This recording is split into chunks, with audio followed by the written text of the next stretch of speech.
Hi hello ನಮಸ್ಕಾರ. ತ್ರಿಯೂಸ್ kitchen and ಲಾಗ್ಸಿಗೆ ಸ್ವಾಗತ. ಇವತ್ತು ನಾನು ಬದನೆಕಾಯಿ ಫ್ರೈ ಮಾಡ್ತಾ ಇದ್ದೇನೆ. ಅದು ಹೇಗೆ ಮಾಡೋದು ಅಂತೇಳಿ ಹೇಳಿ ನಿಮಗೆ ತೋರಿಸಿಕೊಡ್ತೇನೆ. ನಾನಿವತ್ತು ಬದನೆಕಾಯಿ ಫ್ರೈ ಹೇಗೆ ಮಾಡೋದು ಅಂತೇಳಿ ಹೇಳಿ ತವಾ ಫ್ರೈ ಹೇಗೆ ಮಾಡೋದು ಅಂತೇಳಿ ತೋರಿಸಿಕೊಡ್ತಿದ್ದೇನೆ.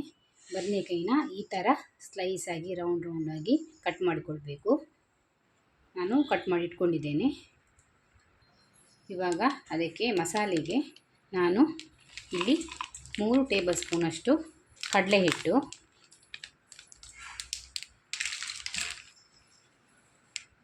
2 ಟೇಬಲ್ ಸ್ಪೂನಷ್ಟು ಅಕ್ಕಿ ಹಿಟ್ಟು, ಮನೆಯಲ್ಲಿ ಪುಡಿ ಮಾಡಿದ ಮೆಣಸಿನ ಪೌಡ್ರು ಈ ಥರ ತರಿಯಾಗಿ ರುಬ್ಕೊಂಡಿದ್ದೇನೆ ನಾನು. 2 ಟೀ ಸ್ಪೂನಷ್ಟು ಹಾಕುವ. ಖಾರ ಬೇಕಾದಲ್ಲಿ ಜಾಸ್ತಿ ಹಾಕ್ಕೊಳ್ಬೇಕು. ನಿಮಗೆ ಜಾಸ್ತಿ ಖಾರ ಬೇಕಿದ್ದರೆ ಜಾಸ್ತಿ ಖಾರ ಹಾಕ್ಕೊಳ್ಳಿ.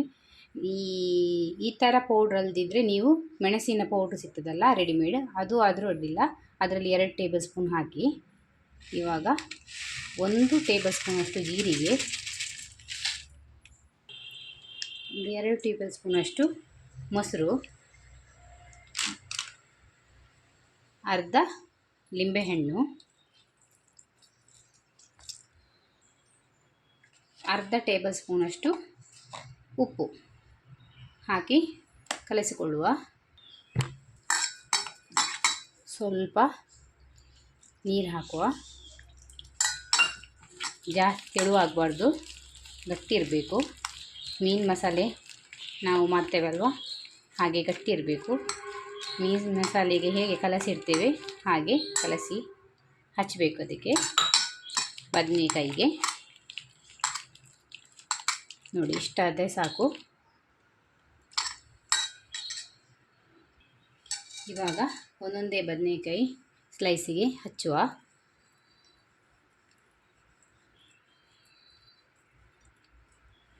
ಎರಡೂ ಬದಿಯು ಚೆನ್ನಾಗಿ ಸ್ಪ್ರೆಡ್ ಮಾಡಿ ಹಚ್ಚಿ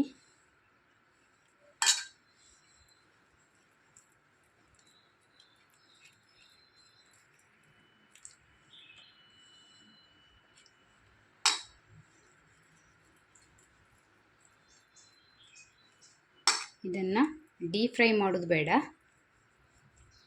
ತವದಲ್ಲಿ ಹಾಕಿ ತವಾ ಫ್ರೈ ಮಾಡೋದು. ತುಂಬ ಟೇಸ್ಟಿ ಆಗ್ತದೆ, ಮೀನು ಫ್ರೈ ಥರನೇ. ಇವಾಗ ರೆಡಿಯಾಗಿದೆ, ಇನ್ನು ಫ್ರೈ ಮಾಡುವ. ತೆಂಗಿನೆಣ್ಣೆ ಹಾಕ್ಕೊಳ್ತಿದ್ದೇನೆ. ತೆಂಗಿನೆಣ್ಣೆಯಲ್ಲಿ ಫ್ರೈ ಮಾಡಿದರೆ ತುಂಬ ಟೇಸ್ಟಿಯಾಗಿರ್ತದೆ ಅಂತೇಳಿ ಹೇಳಿ, ಫ್ಲೇವರ್ ಕೂಡ ಒಳ್ಳೆ ಇರ್ತದೆ ಅಂತೇಳಿ ಹೇಳಿ ತೆಂಗಿನೆಣ್ಣೆ ಯೂಸ್ ಮಾಡ್ತಿದ್ದೇನೆ.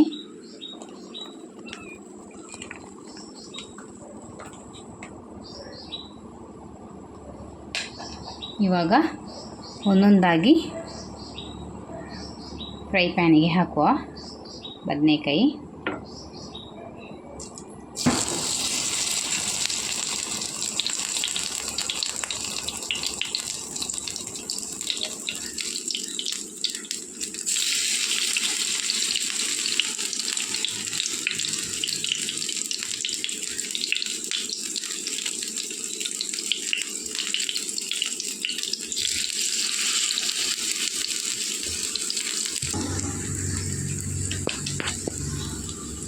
ಸ್ಲೋ ಫ್ಲೇಮಲ್ಲಿ ಬೇಯಿಸ್ಕೊಳ್ಬೇಕು, ಫ್ರೈ ಮಾಡ್ಕೊಳ್ಬೇಕು.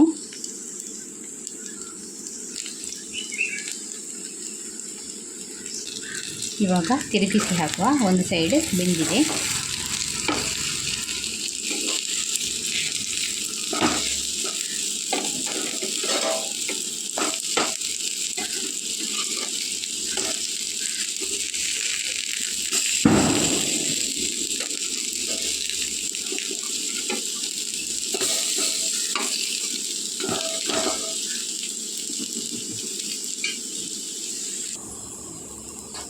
ಇವಾಗ ಬೆಂದಿದೆ, ಫ್ರೈ ಆಗಿದೆ.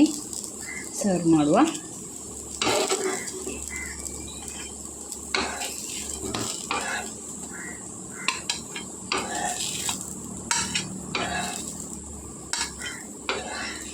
ಇವಾಗ ಬದನೆಕಾಯಿ ಫ್ರೈ ಆಗಿದೆ.